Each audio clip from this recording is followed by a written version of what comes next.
ะพระมหาสังฆราชទាំងពីរគណៈសម្ដេចព្រះសង្ឃនាយកសម្ដេចព្រះសង្ឃនាយករងសម្ដេចព្រះរាជាគណៈព្រះមន្ត្រីសង្ឃគ្រប់គណៈនុក្រមទូទាំងព្រះរាជាណាចក្រកម្ពុជាដោយសេចក្តីគោរពព្រះវជ្រះថ្លានិងសូមចម្រើនពរសម្ដេចទ្រង់ឯកឧត្តមលោកជំទាវលោកអុកញ៉ាលោកប្រុសលោកស្រីឧបាសកឧបាសិកាទាយុទាយិកាប្រជាពុទ្ធបរិស័ទសប្បុរសជនគ្រប់មជ្ឈដ្ឋាននានាក្នុងនិងក្រៅប្រទេសក្នុងថ្ងៃនេះថ្ងៃសៅរ៍12រោចរនោចខែបឋមាសាទឆ្នាំ12អត្តស័កពុទ្ធសករាជ2570ត្រូវនៅថ្ងៃទី11ខែកក្កដាគ្រិស្តសករាជឆ្នាំ2026ដោយក្នុងថ្ងៃនេះខ្ញុំព្រះករុណាអាត្មាបានឱកាសនិងចម្រើនពរតេតងអំពីវឌ្ឍនភាពនៃការកសាងកុដិ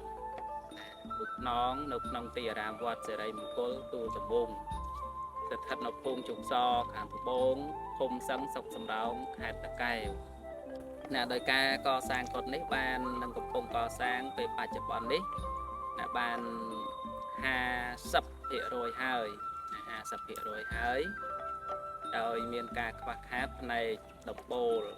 កុដិខាងលើពុំតាន់មានសប្បុរសជនប្រុសស្រីឯណាចូលរួម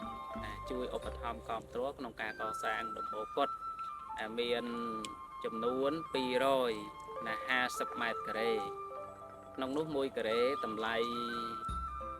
120000 រៀលស្មើនឹង$30 $30 សហរដ្ឋអាមេរិក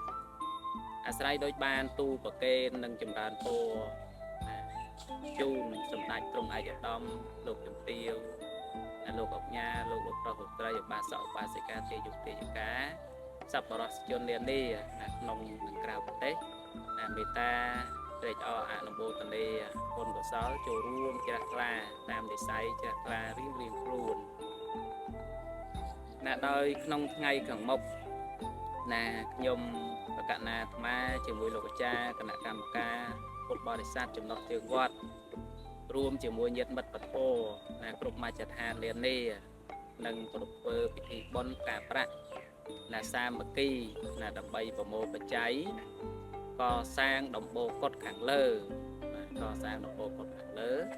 ចំនួន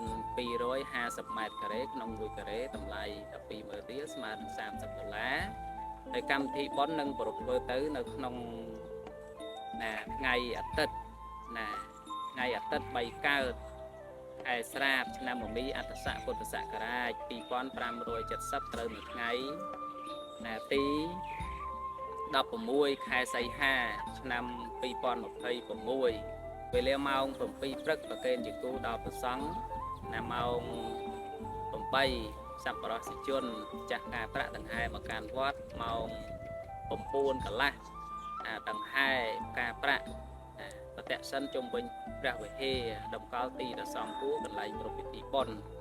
វេលាម៉ោង10រដ្ឋនីព្រះសង្ឃចម្រើនព្រះបរិត្តសម្ដែងពធទេសនាលុះដល់ម៉ោង